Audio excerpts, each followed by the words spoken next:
కురుక్షేత్ర యుద్ధంలో 17వ రోజు మధ్యాహ్నం ధర్మరాజు కర్ణుడి చేతిలో ఓడిపోయి తన శిబిరానికి వచ్చేస్తాడు. అది తెలుసుకుని కృష్ణార్జునులు ధర్మరాజుని చూసి వెళ్దాం అని వస్తారు. తనకి జరిగిన అవమానం సహించలేక అర్జునుడు కర్ణుడిని చంపేసి వచ్చాడు అనుకుని సంతోషంతో కర్ణుడిని ఎలా చిత్రహింసలు పెట్టి చంపావో చెప్పు అని ధర్మరాజు అడుగుతాడు. దాంతో అర్జునుడు ధర్మరాజుతో, నేను కర్ణుడిని చంపలేదు, మీరు కర్ణుడి చేతిలో ఓడిపోయి యుద్ధ భూమి నుండి వచ్చేశారు అని తెలిసి మిమ్మల్ని చూడటానికి వచ్చాను అంటాడు.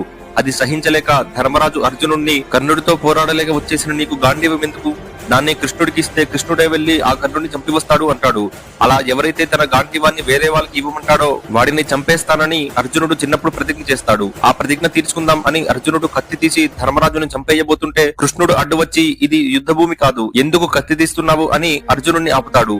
ఆ తర్వాత నీకన్నా పెద్దవాళ్ళని నువ్వు అని సంబోధిస్తే వాళ్ళని చంపేసినట్టే, కాబట్టి ధర్మరాజుని నువ్వు అని పిలువు అంటాడు. తర్వాత తన అన్నాన్ని చంపేశానని బాధపడి అర్జునుడు చనిపోదాం అనుకుంటే కృష్ణుడు మళ్ళీ అడ్డుపడి, నిన్ను నువ్వు పొగుడుకుంటే చనిపోయినట్లే అంటాడు. అలా కృష్ణుడు ధర్మరాజు అర్జునులని రక్షిస్తాడు.